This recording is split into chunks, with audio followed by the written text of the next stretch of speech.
Struggle করে আজ আমরা চেরি ব্লসমস এর সঙ্গে নিজেদের ছবি তুলতে গিয়েছিলাম। এই যে হলো অসীমা আর সঙ্গে আমি। ক্যালগারিতে ঝমঝমিয়ে বৃষ্টি পড়ছে, তার মধ্যে আমাদের শখের কিন্তু শেষ নেই। শাড়ি পরে সেজে গুজে ছাতা নিয়ে ট্রেনে করে চলে গেলাম আমাদের ডেস্টিনেশনে। যারা ভাবেন কন্টেন্ট ক্রিয়েশন ভীষণ সোজা জিনিস, তারা এই জিনিসটা দেখুন।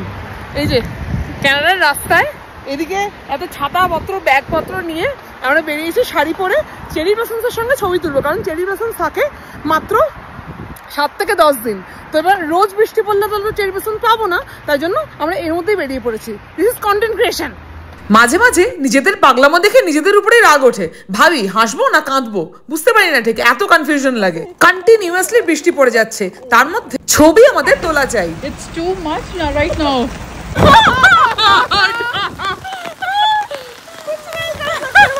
আর ক্যালগারিতে যে দমকা হাওয়া দেয়, ছাতা কিছুতেই মাথায় থাকছে না, আর বৃষ্টি সে তো থামার নামই নিচ্ছে না, ক্রমশ বেড়েই চলেছে। আমরা যখন বাড়ি থেকে বেরিয়েছিলাম তখন কিন্তু এতটা বৃষ্টি ছিল না, এবং ওয়েদার রিপোর্টেও এতটা বৃষ্টি হবে জানায়নি। ফলে আমরা বেরিয়ে গেছি, দেখুন চেরি ব্লসমসের একদম সামনে চলে এসেছি, কিন্তু সেই অবধি আর পৌঁছাতে পারছি না, এত বৃষ্টি পড়ছে। ক্যালগারিতে একটা বিশাল বড় পার্ক রয়েছে, মারডক পার্ক বলে।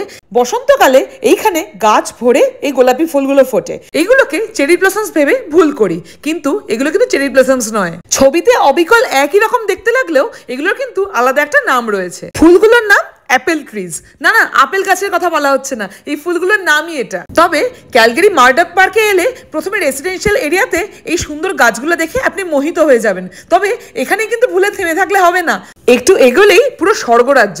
পুরো পার্কটা জুড়ে বিভিন্ন রকমের গোলাপি রঙের এই ফুল গাছ। কোনটা ছেড়ে কোনটা দেখবেন, কোন দিকেই বা যাবেন, যেদিকে দাঁড়াবেন সেদিকেই ব্যাকড্রপে এরকম গোলাপি রঙের গাছ। আমরা আজকে এই প্রবল বৃষ্টির মধ্যে 2 বন্ধু মিলে এই গাছগুলো দেখতে গিয়েছিলাম। মাথায় ছিল অনেক কন্টেন্ট, কিন্তু কতটা করতে পেরেছি আর কতক্ষণ মুগ্ধ হয়ে দেখে গিয়েছি সেটা আর বলার কথা নয়। বৃষ্টি ক্রমশ বেড়েই চলেছে, আর 10 ডিগ্রি ঠান্ডার মধ্যে আমরা ভিজে পুরো চুপচুপে হয়ে গিয়েছিলাম। তবে কন্টেন্ট থামানো যাবে না। बहुत बारिश है यार, बहुत बारिश है। क्या हमारी अच्छी पिक्चर आ पाई कितनी बारिश में? এই ঝমঝমে বৃষ্টির মধ্যে তারপরেও আমরা এই ছাতা নিয়ে, ছাতা ভেঙে যাচ্ছে, উল্টে যাচ্ছে, এইসব ক্রাইসিস নিয়েও এগিয়ে চললাম। কারণ আমরা এতদূর যখন এসেই পড়েছি, তাহলে বৃষ্টিতে যখন ভিজেই গেছি, তাহলে কন্টেন্টগুলো কেন করবো না, ছবিগুলো তুলে তবেই বাড়ি ফিরবো। ওই যে বললাম না ক্যালগারির হাওয়া, বুঝতে পারছেন তো, ছাতার এই হাল হয়েছিল, মানে পুরো রাস্তাটা জুড়ে এই হাল হয়েছিল। তারপরেও আমরা গিয়েছিলাম কিন্তু সেখানে।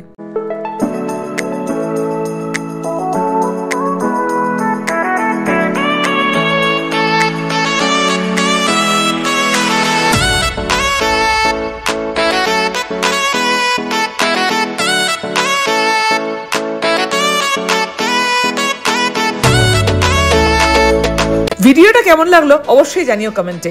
আর আমার জীবনের ছোট ছোট গল্পগুলো জানতে হলে আমার চ্যানেলটাকে একটু সাবস্ক্রাইব করে দিও প্লিজ।